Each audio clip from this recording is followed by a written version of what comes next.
vrai ça. Vous allez bien? Oui. Moi aussi, grâce à Dieu. Voilà. Pour ceux qui étaient là dimanche, le serviteur de Dieu a prêché la parole de Dieu. Et il nous avait dit que, dans son message, que Dieu nous a bénis de toutes sortes de bénédictions spirituelles en Jésus dans les lieux célestes. Pour ceux qui étaient là, vous vous en souvenez de ça. Il a dit que ce n'est pas Dieu va nous bénir, il veut nous bénir, mais il nous a déjà bénis. Et il avait pris l'exemple que devant Dieu, il y a des congélateurs, et tous, nous avons des colis un peu. Non. Et il savait qu'il disait que nous prions, et il savait qu'il ne se passe rien. Il semblerait que nous ne parvenons pas à atteindre l'objectif de recevoir de Dieu ce que nous lui demandons. Et là, il a posé la question, mais en fait, la question qu'il faut se poser, puisque nous prions et qu'elle se passe, est-ce que Dieu a vraiment la première place dans nos vies? Donc, quand je fais ça, la réflexion, c'est que nous devons nous poser la question, est-ce que Dieu a vraiment la première place, puisque nous prions et qu'il semblerait que rien ne se passe? Il nous avait énuméré pas mal d'exemples qui pourraient être la cause de nos échecs. Voilà. Mais aujourd'hui, c'est peut-être dans cette même direction, mais le titre du message, c'est que avons-nous tout quitté? Ou sommes-nous prêts vraiment à tout quitter pour suivre Jésus? C'est la question que vous et moi devons nous poser. Est-ce que nous avons vraiment tout quitté? Et je disais ce matin, est-ce qu'il ne reste pas encore dans la cuisine de mon cœur quelques vieilles casseroles de ma vie passée, ou encore je cuisine certaines choses que j'avais auparavant? Est-ce qu'il ne reste pas encore dans ma vie des choses que j'ai toujours gardées jusqu'à ce jour, tout en marchant avec Jésus? Est-ce que nous avons tout abandonné, tout quitté? Malheureusement, bien souvent, nous traînons des vieilles casseroles. N'est-ce pas vrai ça? Mais nous sommes appelés, bien-aimés, à tout quitter. Voyez-vous, Dieu parla à Abraham, qu'est-ce qu'il dit? Quitte ton pays, quitte ta nation, quitte tes parents, et va dans le pays que je te montrerai. Pour prouver ce que Dieu a prévu pour nous, nous devons quitter notre confort. Nous devons quitter ce que nous sommes, ce que nous étions dans ce monde, pour entrer dans la promesse de Dieu. Le peuple de Dieu, pour partir vers Canaan, il a fallu qu'il quitte le pays d'Égypte. Amen. On ne peut pas recevoir ce que Dieu nous promet sans au préalable quitter ce que nous étions. Amen. Quitter tout ce qui n'est pas compatible à la volonté de Dieu de nos vies. Dieu nous appelle à quitter cette vie, quitter l'Égypte de ce monde, et nous sommes sortis de ce monde. C'est pourquoi il est dit, vous êtes dans le monde, mais vous n'êtes pas du monde.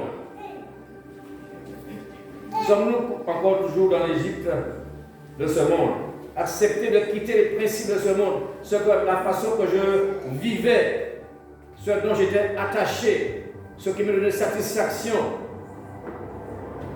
Est-ce que jusqu'à ce jour, malgré par le fait que nous avons rencontré le Seigneur, il ne restait pas encore au fond de notre cœur des choses que nous sommes attachés et qui n'est pas agréable à Dieu? Ça, c'est chacun de nous, nous le savons. Et Dieu le sait. Qui veut dire qu'on ne peut pas espérer obtenir ce que Dieu nous a promis sur un préalable. Nous n'avons pas fait ce tri de quitter des choses qui déplaisent à Dieu dans nos vies. Et malheureusement, bien souvent, il y a ce dicton qui dit nous les béa et puis nous l'argent béa. Vous ne pouvez pas dire béa, l'argent béa. Je veux Jésus maintenant, je veux continuer à l'envoyer de droite à gauche. Et nous devons comprendre qu'avec Dieu, c'est tout ou rien.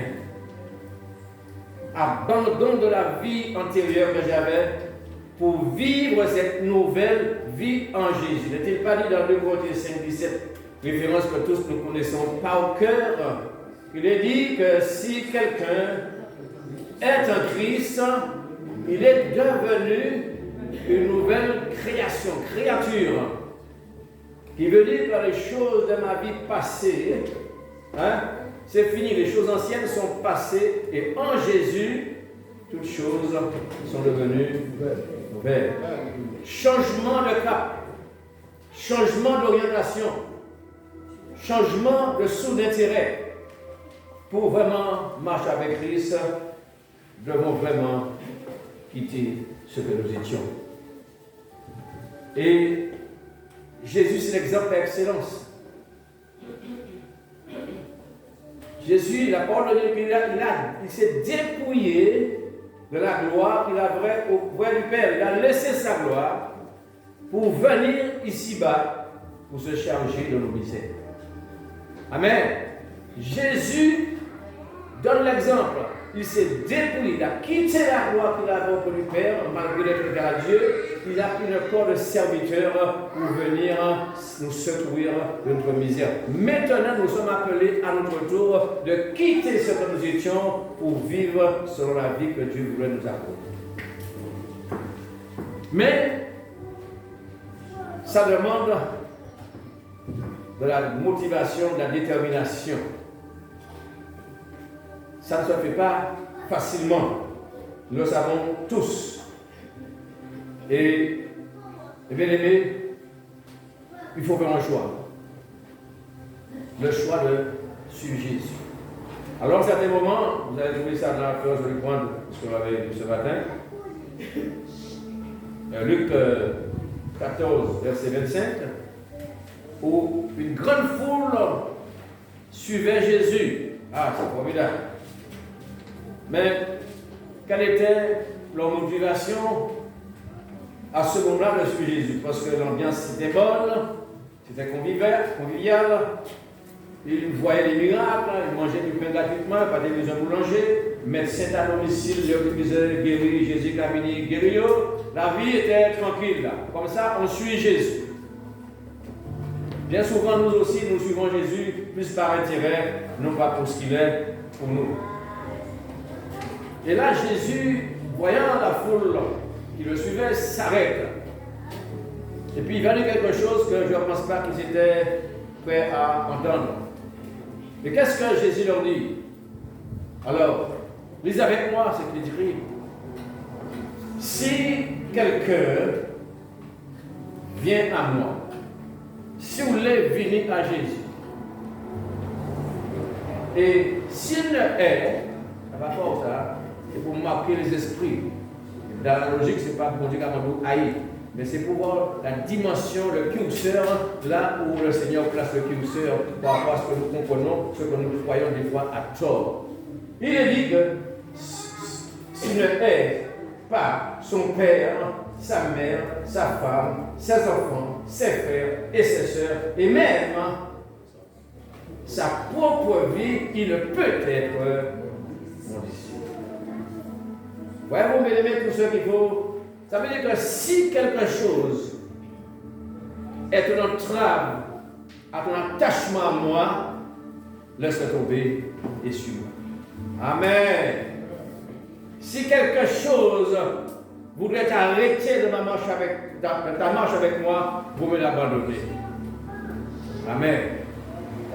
Jésus avait un homme, il dit à cet homme, suis-moi. Cet homme dit, bon, d'accord, je vais te suivre, mais j'ai perdu mon père, je crois.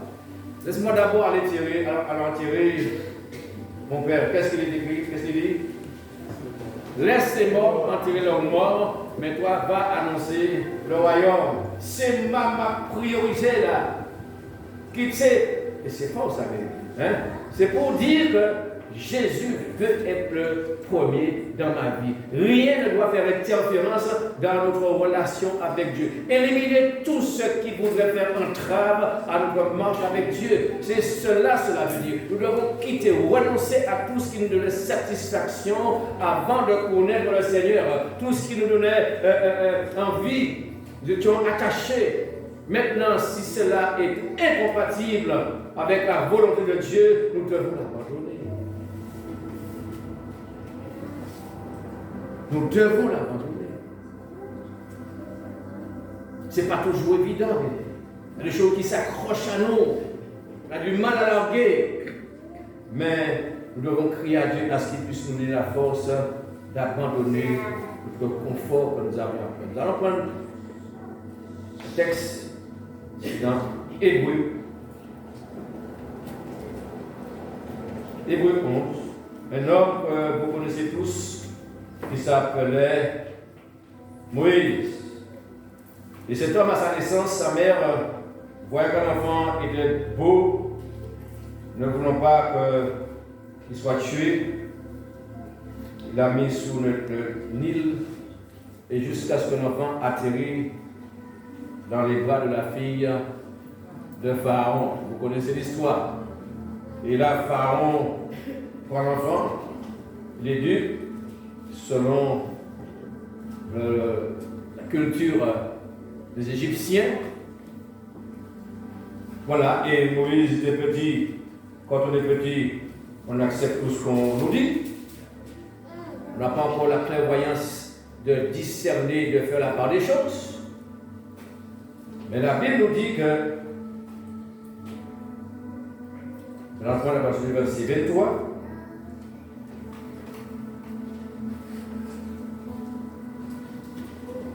verset 24. Verset 24. Alors, qu'est-ce qui est marqué? C'est par la foi que Moïse est devenu grand. Ça veut dire qu'il était petit et grandit, devenir un homme responsable, un homme capable d'approuver ou désapprouver les choses. Cet homme a la lucidité maintenant, c'est plus un enfant, de savoir faire un choix. Devenu grand, qu'est-ce qu'il fait Moïse?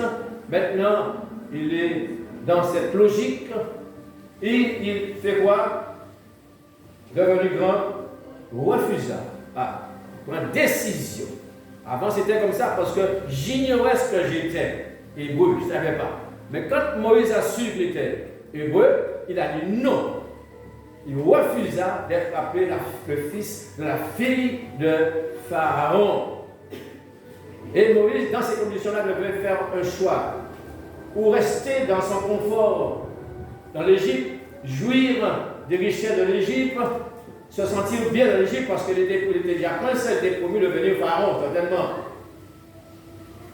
Et là, Moïse refusa d'être appelé le fils de la fille de Pharaon, aimant mieux être maltraité avec le peuple de Dieu que d'avoir pour un temps la jouissance du péché.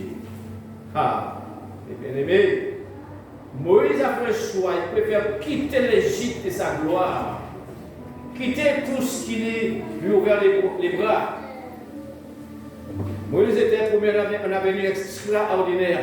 Moïse, à partir du moment qu'il savait qu'il était hébreu, il dit non, je fais le choix de préférer aller être maltraité avec le peuple, avec mon peuple, que d'avoir pour un temps la jouissance du péché.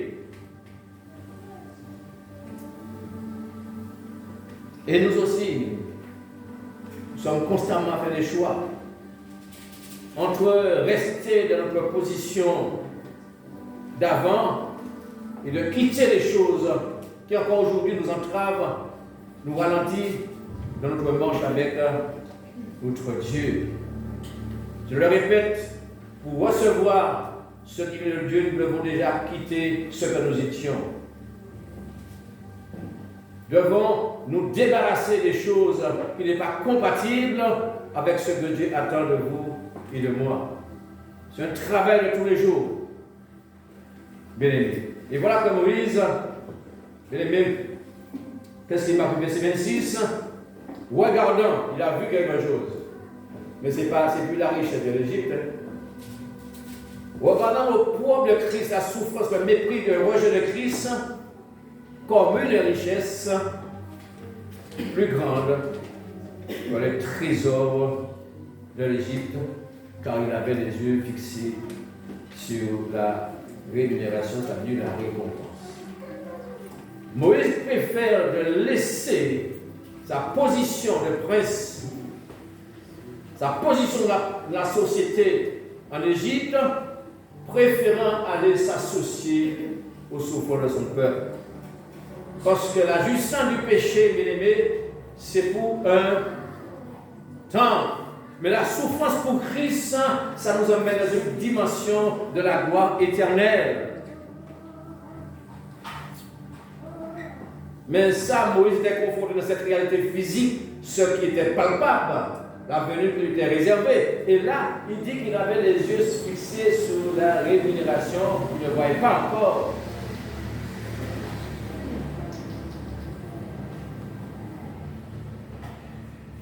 Bien-aimé, le monde, c'est l'Égypte. Nous devons quitter ce monde le jour qu'on a rencontré, accepté Jésus. Nous avons aussi accepté de quitter le monde et ses principes, ses attraits, ses attirances, ce fonctionnement. Nous avons accepté de quitter le monde, de divorcer avec le monde, mais avec notre nature antérieure, notre vieille nature charnelle corrompue par le péché. Le jour que nous avons accepté Jésus, c'est un divorce prononcé contre nous-mêmes, qu'il renonce à lui-même. C'est pas écrit ça. Si quelqu'un veut me suivre, qu'il renonce à lui-même, ça veut renoncer à ce que j'étais, à la façon dont je fonctionnais avant de connaître le Christ. Maintenant, c'est une nouvelle dimension, nouvelle vision, nouvelle orientation, des choses qui m'attirent dans le Seigneur. En acceptant Jésus, bien aimé, nous acceptons de quitter ce monde et ses principes. Nous divorçons avec notre nature charnelle pour pouvoir vraiment marcher en direction de la Canaan céleste. Avons-nous vraiment, la question posée, bien aimé, vraiment tout quitter? Moïse, en partant en Égypte, il y a Pharaon qui voulait à tout prix permettre que Moïse puisse quitter quelque chose en Égypte, dans le but qu'il reste près de la tâche, qu'il puisse revenir en Égypte. Et qu'est-ce que Moïse a dit? On va pas laisser un zombie en Égypte. Rien, on part avec femme, enfant, bête, tout le bagaille. Parce que si nous laissons quelque chose en Égypte, nous allons retourner en Égypte. Nous allons retourner dans ce monde. Si nous gardons au coin de notre cœur quelque chose que nous y sommes attachés et qui n'est pas conforme à la volonté de Dieu, tôt ou tard, nous allons y revenir.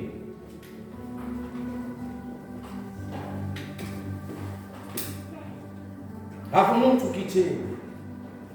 Examinons-nous. Est-ce qu'il n'y a pas des choses dans notre cœur qui met en concurrence Jésus? Moïse a fait son choix. Il dit non au trésor de l'Égypte. Moi, c'est la souffrance de Jésus plutôt.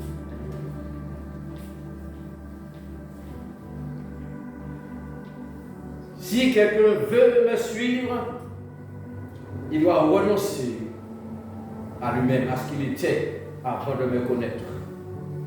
Maintenant, ce n'est plus le même fonctionnement. 2 Corinthiens 5, 17, nous le connaissons tous par cœur. Qu'est-ce qu'il est mentionné? Si quelqu'un est dans Christ, il est devenu une nouvelle création. Les choses anciennes, les choses antérieures, les choses que je prenais du plaisir, les choses qui m'attiraient, les choses dont j'étais attaché, il est dit que les choses anciennes sont passées et voici toutes choses sont devenues nouvelles en Jésus. On ne peut pas faire l'amalgame, l'association de ma vie antérieure et cette vie nouvelle que Dieu veut que nous ayons. Il faut quitter ce que nous étions.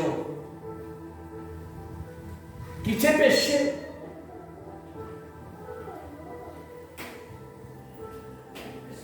C'est à ce prix-là que nous aurons l'approbation de Dieu, les faveurs de Dieu. Moïse dit, je ne laisse rien d'Égypte, pas en zone. Qui veut dire qu'on part avec tout ce qui nous appartient. Mais par contre, nous, c'est pas pareil. Tout ce qui n'appartient pas au Seigneur, nous devons le laisser. Amen. Tout ce qui est agréable à Dieu, le garde. Tout ce qui donne satisfaction à notre vie, l'entretenons. Et tout ce qui nous entrave, qui nous empêche d'avancer, nous devons l'abandonner. Nous devons la quitter. Pour que nous puissions vivre pleinement cette vie nouvelle en Jésus-Christ. Pour aller plus vite, parce qu'il y a pas mal de choses à dire, et que nous allons prendre un homme, Abraham, il a fallu qu'il quitte sa famille, son confort pour partir dans un pays. Moïse, il a fallu quitter l'Égypte pour aller souffrir, pour faire le propre de Christ, que de profiter de la justice du péché chez Pharaon. Mais nous allons voir, bien aimé, qu'il y a un homme que nous connaissons tous. C'est dans Philippiens 3, 7. Ça, c'est l'exemple typique de tout abandonné. Et nous devons en prendre l'exemple. Amen. Christ a laissé son ciel de gloire pour venir sur la terre. Moïse a quitté l'Égypte, nous devons aussi quitter l'Égypte. Christ est venu, il s'est dépouillé de sa gloire pour prendre en charge de misère. Maintenant, nous devons quitter l'Égypte, quitter le péché pour marcher avec le Seigneur. Alléluia. Alors, voilà ce que Paul nous fait comprendre. Tu vois, nous allons prendre le tout. Bon, voilà. Encore un tout petit peu. Voilà. Alors, Paul est en train de faire sa biographie, sa vie antérieure, ce qu'il était avant de rencontrer le Christ. Il énumère exactement tout ce qu'il considérait. Et ce que Paul dit, moi, circoncis le 8e jour de la race d'Israël, de la tribu de Benjamin, hébreu, né d'hébreu, c'est un vrai, en pur. Quant à la loi pharisienne, quant aux zèles persécuteurs de l'Église, parce que n'oublions pas que Paul était farouchement opposé à Christ et à tous ceux qui appartenaient à Christ. C'était un bonhomme qui était exemplaire, comme il le dit, pensant servir Dieu dans sa religion d'une manière exemplaire, avec beaucoup de zèle, de motivation, de détermination. Il pensait qu'il était dans le bon. Et là, il dit, quant aux zèles, il met l'application aussi, quant aux zèles persécuteurs de l'Église, irréprochable à l'égard de la justice de la loi. J'étais au top de la loi de mes pères. Mais là, ça commence à devenir de la nouveauté. Mais ces choses qui étaient pour moi des gains, je les ai regardées comme une perte à cause de Christ. Ce qui faisait ma notoriété, ce qui faisait mon privilège, ce qui me donnait d'être en considération aux yeux des autres, ce pour lequel j'étais vraiment engagé, qui me donnait satisfaction, et j'en étais fier de le faire. Et Paul, maintenant, prend un virage à 180 degrés. Il dit pour moi ces choses qui me mettent en avance selon la loi de mes pères. Maintenant, je les regarde comme une perte, mais à cause de quoi? Regardez une chose comme une perte. Pour dire encore, il y a quelque chose qui est encore plus valorisant que ce que tu avais. Il dit que à cause de Christ. Alors la question qui se pose, nous, aujourd'hui, il faut nous pas dire, oui, prends tout Seigneur, prends tout Seigneur. Mais là, on va dire, Seigneur, pas là. Vous va mal tout quand même. Voilà, cet homme dit, à cause de Christ, sommes-nous vraiment prêts, mes frères et mes sœurs, à tout quitter, vraiment? Je dis tout quitter, tout ce qui n'est pas compatible à ce que Dieu attend de nous. Le péché est qu'on sorte. Tout ce qui voudrait prendre la première place dans notre vie. Et c'est pour ça que Jésus a mis le curseur aussi élevé. Si quelqu'un veut me suivre, sans me préférer à son père, à sa mère, à sa femme, à ses enfants, à tout ce qu'il possède, et même sa propre vie, ne peut être mon disciple. Jésus dit à rien, pas ne doit concurrencer, présenter la vie nous. Je veux dire que si parmi ces choses, ça pourrait être une occasion de chute, faisons le choix de Jésus, ça veut dire. Qui t'est tombé?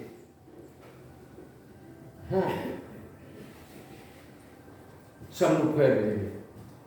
Écoutez l'évangile, c'est bien, mais rentrez dans la dimension de ce que Dieu nous dit. Analysons bien ce que Dieu nous dit pour voir est-ce que nous sommes prêts à payer le prix. À payer le prix, il y a un prix à payer. Je disais ce matin, un homme dit à Jésus, moi je ne te suivrai pas autour tu iras. Je suis pas te suivre.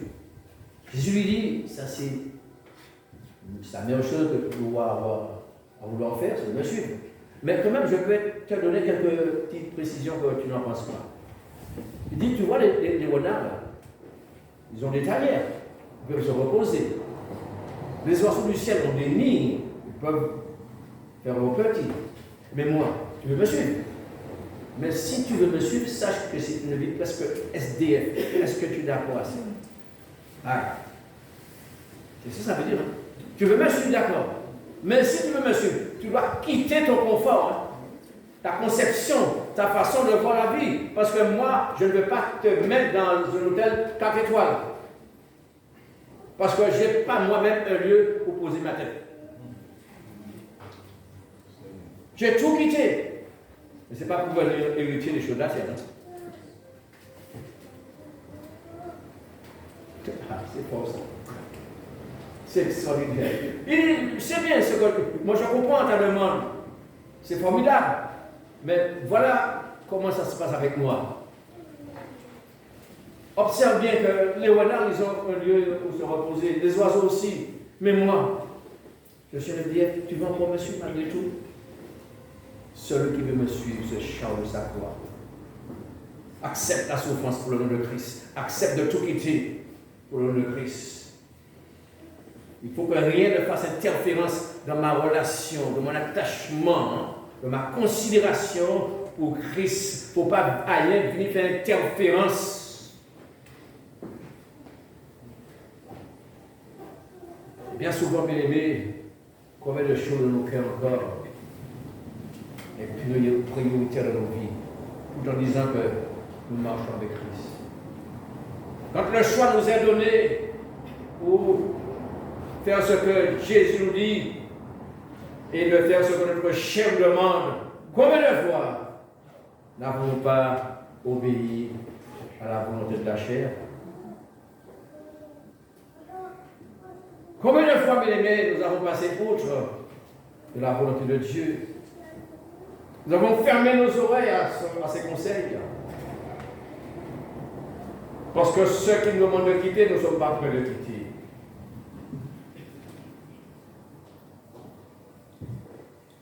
Jusqu'où, bien aimé? La marche avec Christ, c'est ça. Pour profiter, pour bénéficier des promesses de Dieu, nous devons quitter tout ce qui déplaît à Dieu dans nos vies. Nous devons nous dépouiller de tout ce qui entrave notre marche avec le Seigneur.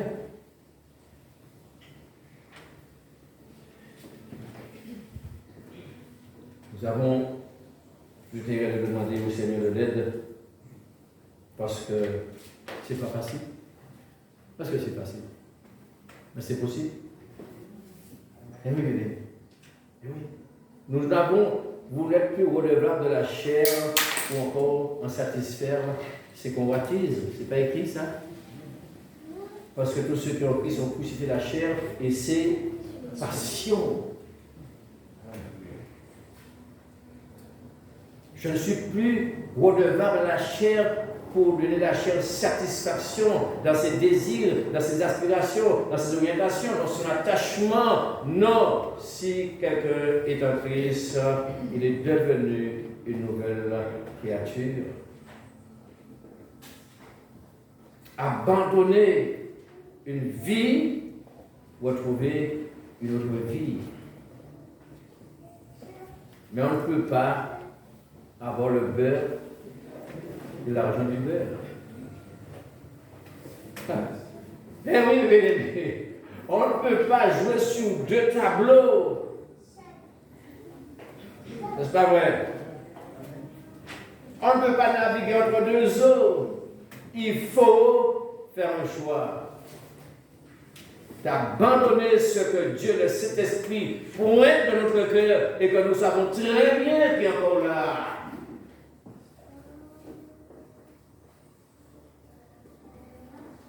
Pour pouvoir progresser, avancer avec Dieu.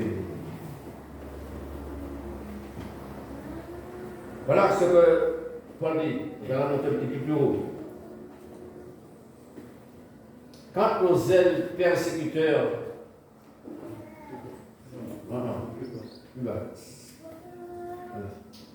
voilà. Et voilà, Paul met le curseur de sa façon de voir les choses. Pour lui-même, il le met un petit peu plus haut. Qu'est-ce qui est marqué? Et même, dit Paul, je regarde toutes choses comme une perte. Toutes choses, c'est toutes choses. Comme une perte, pour quelle raison en fait? À cause de l'excellence de la connaissance de Jésus-Christ, mon Seigneur, pour lequel j'ai fait quoi? Aïe, aïe, aïe. Renoncer à tout, c'est renoncer à tout. Pour Christ, j'ai renoncé à tout. J'ai renoncé à tout. Même de moi-même. Si je vis, ce n'est plus moi qui vis, mais c'est Christ qui vit en moi. Je me suis livré totalement, abandonné, livré ma vie entre les mains de Christ. Et c'est pour cela qu'il dit dans Galates 14, c'est souvent que je prends cette référence, parce que peut-être chaque fois que je lis ça, je sais, mais Paul dit tellement, comme moi, comment il a pu dire telle chose ailleurs, pourquoi je ne peux pas le lire? C'est-à-dire, pour ce qui me concerne, ne demande la pensée de me glorifier d'autre chose que de la croix de Christ. Glorifier quoi? Ses souffrances. Par qui le monde est crucifié pour moi, ça veut dire que le monde mort. J'ai rien qui me retient dans ce monde. Comme moi-même, je le suis pour le monde. Ça va chercher l'autre, pas faire ça, pas réfléchir à tout ça. Paul dit, je suis là sans être là. Je suis là, mais seule motivation, seule ambition, c'est Christ. Je suis mort. Je n'ai rien qui me retient dans ce monde. Rien qui m'attend dans ce monde. Je suis déconnecté de ce monde pour vivre pleinement pour Christ. J'ai tout quitté et il énumère ça. Elle va continuer. Et même, je regarde toutes choses comme une perte. Des choses que j'estime plus, des choses qui faisaient ma notoriété à cause de l'excellence de la connaissance de Christ mon Seigneur, pour lequel je renonçais à tout. Et je les regarde comme de la boue, avec mépris, ma notoriété, la responsabilité, mon positionnement dans la loi. Eh bien, tout cela pour moi n'a pas de valeur maintenant. Parce que j'ai rencontré quelque chose de meilleur, c'est Christ. Amen. Alors, est-ce que nous pouvons vraiment nous saisir Christ comme Paul le dit? Est-ce que nous sommes prêts à tout quitter et avoir le seul objectif? Courir les yeux fixés sur Amen. Les yeux fixés sur Jésus. Pour le faire, je renonce à tout et je le regarde comme la boue afin de gagner Christ. Encore un petit peu plus haut. Et d'être trouvé en lui, non avec ma justice, celle qui vient de la loi, comme avant, mais avec celle qui s'obtient par la foi en Christ. La justice qui vient de Dieu par la foi. Voilà la motivation de Pierre, de Paul. Un petit peu plus haut. Afin de connaître Christ, il n'estime pas avoir déjà à connaître comme le voulait, et la puissance de sa résurrection et la conformité de ses souffrances, devenant conforme à lui dans sa mort pour parvenir, si je puis, à la résurrection des morts. Paul dit, je m'identifie à la souffrance de Christ. Je prends part à la souffrance de Christ. J'accepte de souffrir avec Christ en renonçant à moi-même, en renonçant à tout ce qu'il a énuméré au préalable. Maintenant, j'accepte de souffrir pour Christ. J'ai tout abandonné, j'ai tout quitté de ce que j'étais avant. Puis, si je prie à la résurrection d'entre les morts. Encore un petit peu plus loin, c'est un texte qui est vraiment devant la vérité. Et puis voilà, la modestie de cet homme qui ne prétend pas, parce que c'est Paul qui est déjà au sommet. Non, Paul dit, ce n'est pas, je ne prétends pas encore déjà remporter le prix, ou que j'ai déjà atteint la perfection. Il estime qu'il a encore des progrès à faire, mais qu'est-ce qu'il fait pour y arriver? Il dit, mais je cours. Je cours. Nous pouvons courir, mais quelle direction? Pour atteindre quel but? Courir uniquement vers Christ pour avoir les bénédictions qui concernent ma vie personnelle, ma vie terrestre. Ah, ça, nous savons ça. Nous savons ça. Là, nous venons devant Christ, comme il dit en Gaba. Kaba, en bas, Kaba. C'est quoi faire pouce? Alors, voilà. Et après, on oublie même de rendre grâce de Dieu. Merci. Quel dommage. Enfin, bref. Alors, Paul dit, je ne prétends pas déjà rencontrer le prix que j'ai à la perfection, mais je sais une chose, c'est que je cours pour quoi faire? Je cours pour tâcher de saisir, puisque moi aussi, j'ai été saisi par Christ.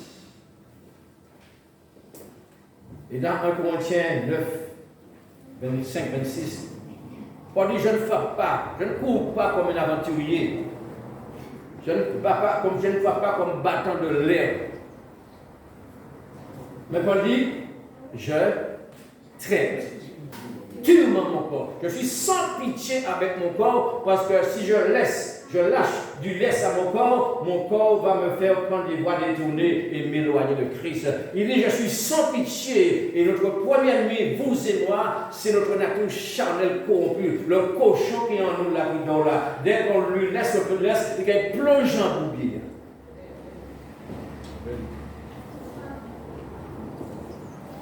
Attention, on doit jouer serré, très serré, avec nos instincts naturels, qui veut toujours nous entraîner loin de Dieu, notre instinct charnel.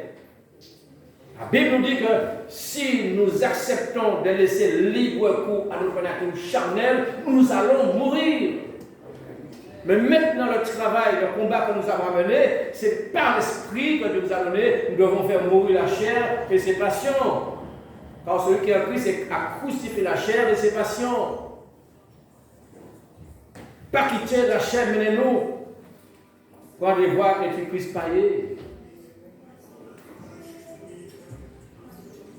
Il dit de peur, je traite durement mon corps et je le tiens assujetti, soumis à Dieu. De peur d'être moi-même, moi jeté après avoir péché aux autres. Paul était dans la prétention de Dieu, moi le grand Paul, c'est la modestie. Là. Il ne s'estime pas au-dessus de la mêlée. Il comprend que lui, comme les autres, a mené le même combat pour parvenir à la promesse de Dieu.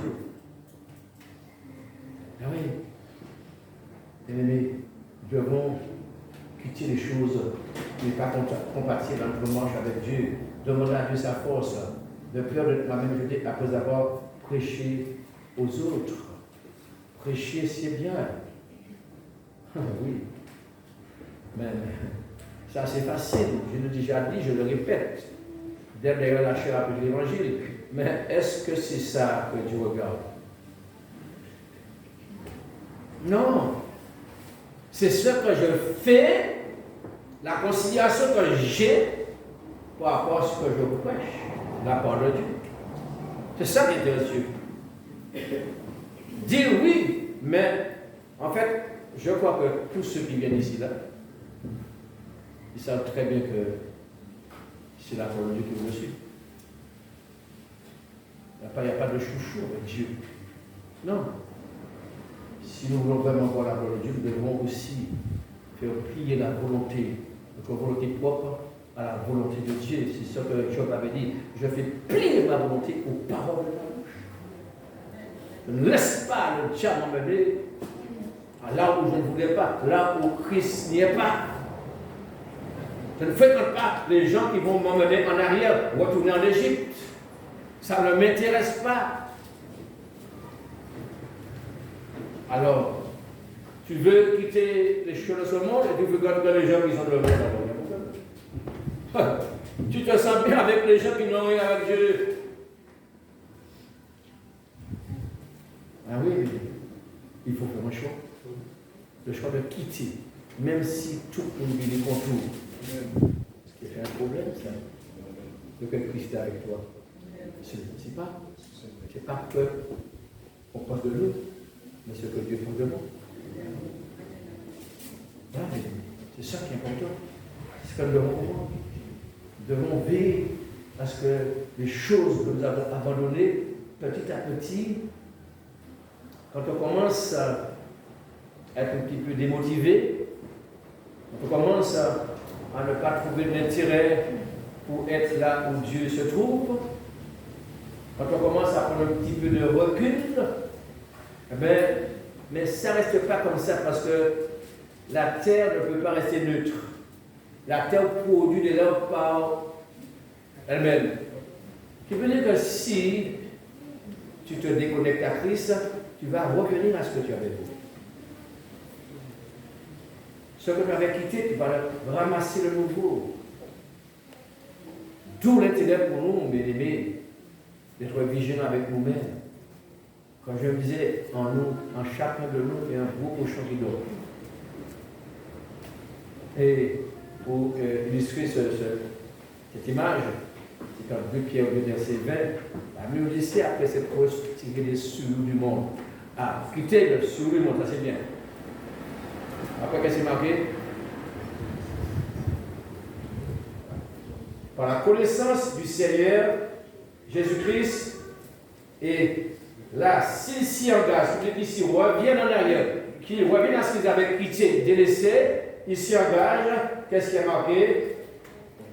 De nouveau, ils sont vaincus par les choses qu'ils avaient quittées. Ils sont revenus, ils sont vaincus par le péché.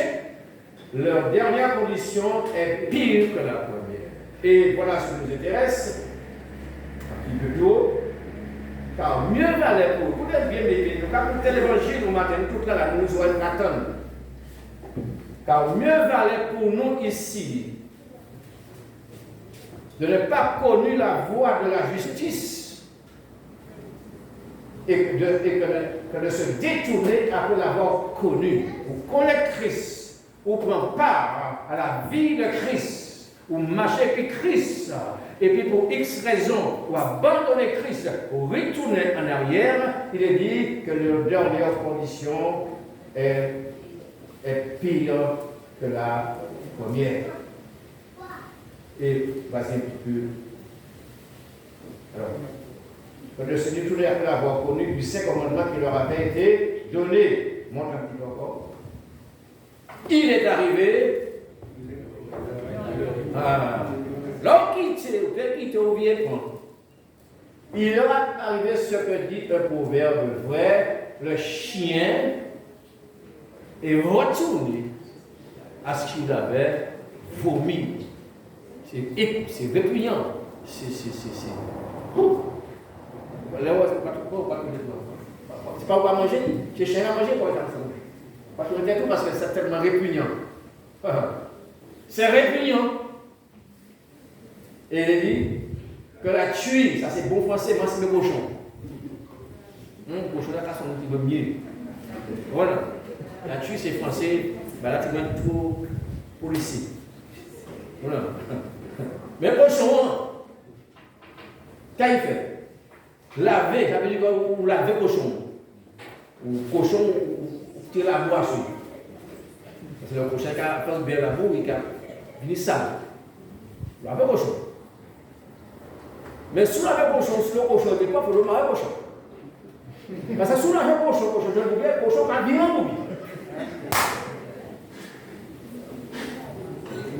C'est nous. Marie, parce que cochon, l'autre là, 4 cochons. Les 2 cochons jaunes, on va la mourir. Vous comprenez? Le cochon qui est dans l'autre, à tout mon cochon qui est là. Si mon cochon n'est pas bien à l'aise, et puis des cochons jaunes, des cochons vont la bourre ensemble.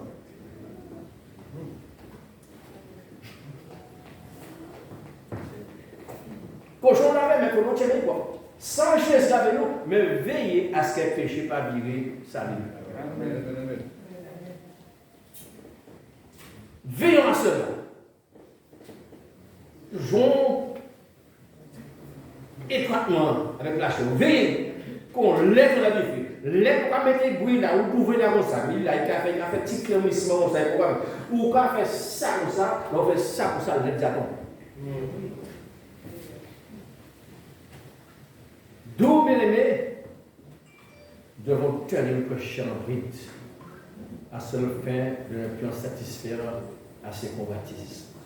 Pour cela, nous devons quitter les choses anciennes pour rentrer dans la dimension des choses nouvelles en Jésus. Avec Jésus, c'est la sécurité. Avec Jésus, c'est la vérité. Avec Jésus, c'est l'amour. Avec Jésus, c'est pas mensonge. C'est pas du zèle. C'est pas du bagaille. Non, ça c'est fini, ça. Si vous ne faites pas ça toujours, oui. Vous ne pouvez pas rien du tout.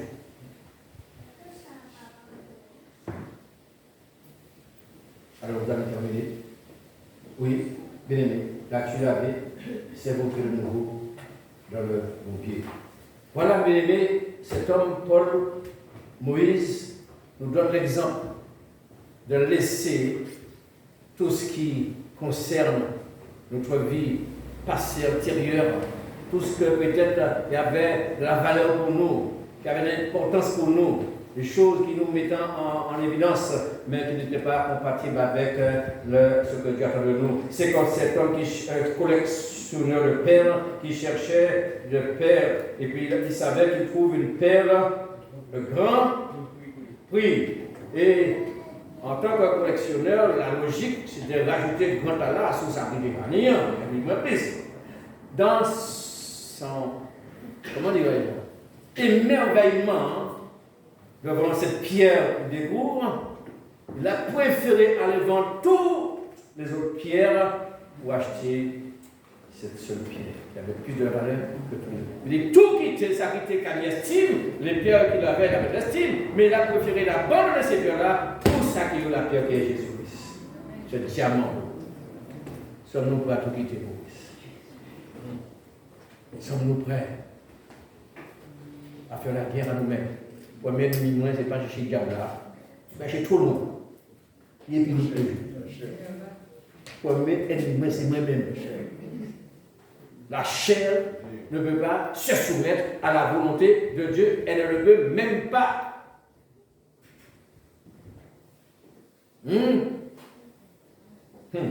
Soit on a sur la chaud pour lui prier, on ne va pas prier ça.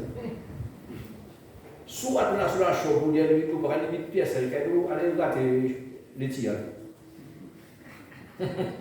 Occupe-toi aux choses matérielles. Les choses spirituelles, c'est ça. Bien aimé, que Dieu nous aide, vous aide, avec son aide, évidemment. Demandez à Dieu de s'il y a encore des choses dans notre vie, nous connaissons bien. Personne ne va connaître moins si c'est moi et Jésus. Amen. Parce que Dieu ne regarde pas l'apparence, il regarde au cœur. Amen. Que Dieu nous bénisse. Il est arrivé jusqu'à arriver. On va s'arrêter là. Alors, rappelons-nous une chose, sommes-nous prêts à tout quitter, vraiment, pour marcher avec le Christ. Que Dieu nous bénisse. Amen. Amen. Alors, on va prier le Seigneur. Seigneur notre Dieu, notre Père Céleste, ce matin, une fois de plus, tu as agité ta parole sous nos yeux, Seigneur. Nous ne voulons pas, comme Jacques disait, nous borner seulement à écouter ta parole. Et une fois quittés ces lieux, Seigneur, nous oublions tout ce que nous avons entendu. Et cette parole ne peut pas faire de l'effet dans nos vies. Aide-nous, Seigneur, à vraiment appliquer nos cœurs, à écouter, mais surtout, avec ton aide, à mettre en pratique. Aide-nous à nous libérer de toute entrave dans nos vies encore qui nous empêche de vraiment nous abandonner totalement entre Dieu. Aide-nous, Seigneur, à renoncer à nous-mêmes pour pouvoir vivre comme toi tu le veux. Nous sommes bien conscients, et tu l'as dit toi-même, que sans toi, ce que tu nous demandes est impossible. Mais avec toi, tout est possible. Nous voulons compter non pas sur ce que nous sommes, nous voulons compter que sur ton amour pour nous aider, sur ta fidélité, sur ta miséricorde, et de croire que c'est toi qui as commencé en nous cette belle œuvre, tu la poursuivras afin qu'elle soit parfaite pour le jour de ton avènement. Fais-nous grâce et miséricorde, Père. Au nom de Jésus, nous te bénissons et nous t'adorons, Père. Amen.